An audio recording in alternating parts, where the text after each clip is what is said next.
ನಮಸ್ಕಾರದಲ್ಲಿ ಬಂದವರೇ, ನಾನು ಭೂಮಾಪನ ಇಲಾಖೆಯ ನಕ್ಷೆಯಲ್ಲಿರ್ತಕ್ಕಂಥ ವಿವಿಧ ಚಿಹ್ನೆಗಳು ಮತ್ತು ಖರಾಬ್ ಬಗ್ಗೆ ತಿಳಿಸ್ಕೊಡ್ತಾ ಇದ್ದೆ. ಇವತ್ತಿನ ದಿವಸ ನಾನು ಕುಣ, ಅಡಿಗಲ್ಲು ಮತ್ತು ರೆಕ್ಕೆಕಲ್ಲುಗಳ ಬಗ್ಗೆ ತಿಳಿಸ್ಕೊಡ್ತೀನಿ. ಯಾವುದೇ ಒಂದು ಸರ್ವೆ ನಂಬರ್ನ ಎರಡು ಗಡಿ ರೇಖೆಗಳು ಸಂಧಿಸ್ತಕ್ಕಂಥ ಸ್ಥಳವನ್ನ ಕುಣ ಅಂತ ಕರೆಯಲಾಗುತ್ತೆ. ಇದು ಮರಾಠಿ ಶಬ್ದವಾಗಿದೆ.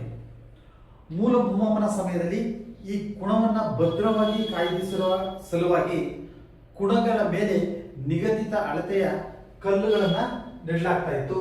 ಇವನ್ನ ಅಡಿಗಲ್ಲು ಅಂತ ಕರೀತಾರೆ. ಈ ಅಡಿಗಲ್ಲಿಂದ ಸ್ವಲ್ಪ ಅಣತಿ ದೂರದಲ್ಲಿ ಚಿಕ್ಕ ಚಿಕ್ಕ ಕಲ್ಲುಗಳನ್ನ ನೆಟ್ಟಿರ್ತಾರೆ. ಇವುಗಳನ್ನ ರೆಕ್ಕೆ ಕಲ್ಲು ಅಂತಾರೆ. ಇದು ಗಡಿ ರೇಖೆಯು ಯಾವ ದಿಕ್ಕಿನಲ್ಲಿ ಸಾಗುತ್ತೋ ಆ ದಿಕ್ಕಿನಲ್ಲಿ ರೆಕ್ಕೆ ಕಲ್ಲುಗಳನ್ನ ಹಾಕಿರುತ್ತದನ್ನ ತಾವು ಕಾಣಬಹುದಾಗಿದೆ.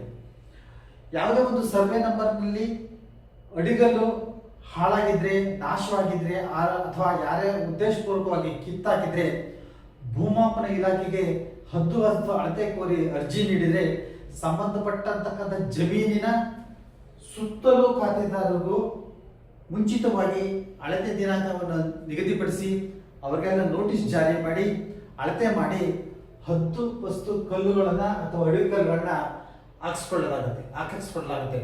ನೆಲಮಾಪನಕ್ಕೆ ಸಂಬಂಧಪಟ್ಟಂತ ಎಲ್ಲ ವಿಡಿಯೋಗಳು ಫೇಸ್ಬುಕ್, ಯೂಟ್ಯೂಬ್ನಲ್ಲಿ ಲಭ್ಯವಿದ್ದು ತಾವು ನೆಲಮಾಪನ ಎಂದು ಸಬ್ಸ್ಕ್ರೈಬ್ ಆಗಿ ವೀಕ್ಷಿಸಬಹುದಾಗಿದೆ. ನಮಸ್ಕಾರ.